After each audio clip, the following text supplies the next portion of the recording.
Welcome to your weekly messages from your angels and your higher self with me, Julie Poole. And if this is your first time here, welcome. If you like what you see, please subscribe. Click the little bell so you don't miss anything. All the cards that I use are listed in the description below. And we start with messages from your higher self, which I use the tarot cards for. And then I go on to messages from your angels. So stay tuned right to the end so you don't miss a thing. Now let's dive right in. Hi Gemini, how are you? This week of the 19th of March. So this week, Mercury goes retrograde on the 23rd. Now Geminis, we are led by Mercury. My moon is in Gemini, so we are feeling the Mercury retrograde more than most, okay? It's only us and Virgos and I'm a Virgo sun, that are ruled by Mercury. So when Mercury goes retrograde, we're being asked to look back at the last 3 months particularly.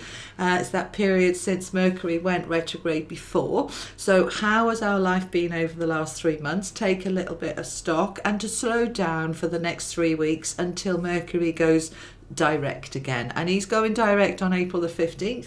So we're saying, okay, for the next 3 weeks we are just going to allow ourselves to do a little bit of reflection, look back at the last few months, seeing how we're feeling, see how our life is panning out, see how what's going on around us for us. Okay, now you are being asked this week to take some action on your health. All right, let's have a look at these cards. So the Knight of Cups is a card of taking action about your happiness and well-being. All right, very often about your health. It's very difficult to be really happy when our health is rubbish, eh? So we're being asked to have a little look, because behind this we've got the Nine of Swords, which is a card very often of illness, feeling run down and poorly, feeling exhausted, feeling like I've overdone it. All right, so we're getting out of balance, and so Mercury is retrograding, helping us to slow down, helping us to get that balance back. So have a little look here, guys, about where you've been overdoing it, where you've been struggling, and how is your health and well-being? How is your energy? Are you shattered? Are you full of beans? Because for many of you, you are absolutely shattered.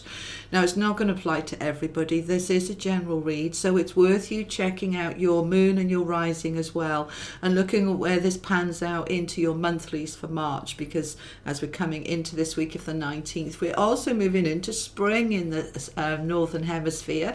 And so I know many of you watching me in the Southern Hemisphere, so welcome to autumn. But for us lot up here in the Northern Hemisphere, we have got spring going live in 2 days. All right, so happy days. We love spring. It puts a spring in our step, doesn't it? So many of you haven't got the energy to put the spring in your steps. So this week is asking you to slow down, take a bit of rest, let things come full circle, because we've got the Wheel of Fortune. This is great. This is a lovely card. The Wheel of Fortune is all about coming full circle, things coming to a completions. What goes around comes around. Fate, destiny, everything kind of coming right. And this is what we want to happen. So this is a very positive and powerful card. They're all the right way up. So the energy is really flowing for you guys this week. Well, for us, because I'm a Mercury, a Gemini too with my moon. And for those of you who don't know, what's your moon? Your moon is how you feel. It's all about your emotions and your feelings. So when our moon is in Gemini, then that is the way that we feel and transform. You guys watching this mainly are going to be sun sign Gemini.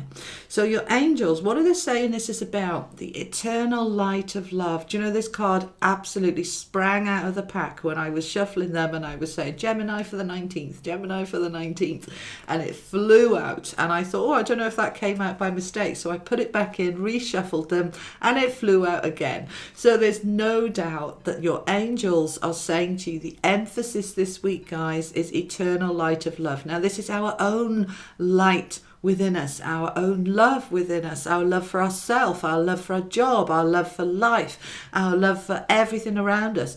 And it's saying, look, we want to be really in that love, really loving what we do. And so it helps us to say, you know, well, what's missing, what's not quite working, because then I can adjust it, I can tweak it. And by slowing down, using that Mercury retrograde to slow down, it enables us to just take stock a little bit and have a good look at what's going on. from. Now, behind this, we've got the infinite potential. Now, what is this life of ours all about? It's about being the best version of us. It's about fulfilling our potential to be the best version of us. And we can't fulfill our potential and be the best version when we are shattered, okay? So this week, guys, look at, where is my life out of balance? Where am I working too hard? Or where do I need to slow down? Look after me a bit more. Focus on health and well-being. And I will see you next week on the 26th for more messages from your angels and your higher self. Take care. Bye.